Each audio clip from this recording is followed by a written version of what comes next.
அனைவருக்கும் வணக்கம். சற்றமும் கிடைத்த முக்கிய அறிவிப்பின்படி வந்தாச்சு குட் நியூஸ். கூட்டுறவு வங்கியில் நகைக்கடன் தள்ளுபடி முடிவு. தமிழக அரசு வெளியிட்ட முக்கிய அறிவிப்பு பற்றி இந்த வீடியோவில் முழுமையாக பார்க்கலாம்.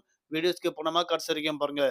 உங்களுக்கு நகைக்கடன் தள்ளுபடி பற்றி பல்வேறு புதிய அறிவிப்புகள் உடனுக்குடன் துல்லியமாக தெரிந்து கொள்ள நம்மளோட சேனலை கீழே இருக்கிற ரெட் பட்டனை கிளிக் பண்ணி சப்ஸ்கிரைப் பண்ணிக்கோங்க. பார்த்துட்டு பெல் பட்டனை கிளிக் பண்ணிக்கோங்க. இந்த வீடியோ உங்களுக்கு பிடிச்சிருந்தா லைக் பண்ணுங்க. இப்போ வாங்க வீடியோக்குள் போகலாம். மக்கள் அனைவரும் காத்திருக்கும் நகைக்கடன் தள்ளுபடி எப்போது வெளியாகும் என எதிர்பார்த்து காத்திருந்த மக்களுக்கு தற்போது ஒரு புதிய செய்தி கிடைத்துள்ளது. அதாவது எதிர்வரும் காலங்கள்ல 2026ஆம் ஆண்டு சட்டமன்ற தேர்தலை முன்னிட்டு அதிமுக பொதுச் செயலாளர் எடப்பாடி பழனிசாமி அவர்கள் பல்வேறு கவர்ச்சிகரமான வாக்குறுதிகளை அவ்வப்போது அறிவிக்கப்பட்டு வராங்க.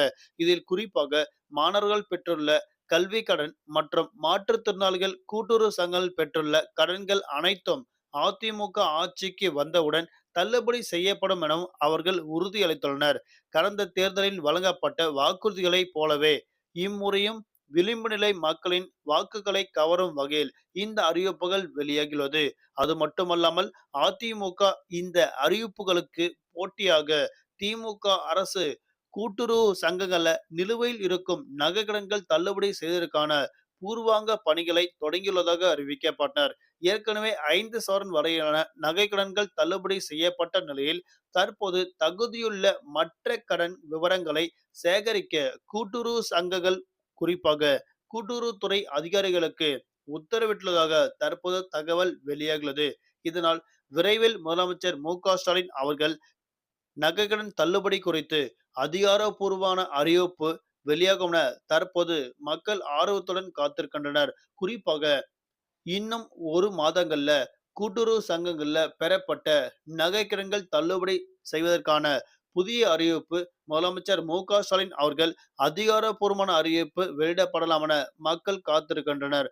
அது மட்டுமல்லாமல் கூட்டுறவு வங்கிகள்ல நகைக்கடன் தள்ளுபடி செய்யப்பட்டாலும் எத்தனை சவரன் வகையிலான நகைக்கடன் தள்ளுபடி செய்வது குறித்து இன்னும் அதிகாரப்பூர்வமான அறிவிப்பு வெளியிடாமல் உள்ளனர்.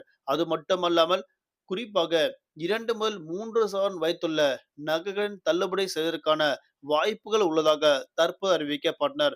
அது மட்டுமல்லாமல் இன்னும் 2 மாதங்கள்ல சட்டமன்ற தேர்தல் நடைபெற உள்ளதன் காரணமாக திமுக மீண்டும் ஆட்சி பொறுப்பேற இது ஒரு யுத்தியாக அமையும் என தற்போது அறிவிக்கப்பட்டனர். அது மட்டுமல்லாமல் பல்வேறு வாக்குறுதிகளை மீண்டும் கொடுக்கப்பட உள்ளதாகவும் தற்போது அறிவிக்கப்பட்டனர். நன்றி, வணக்கம்.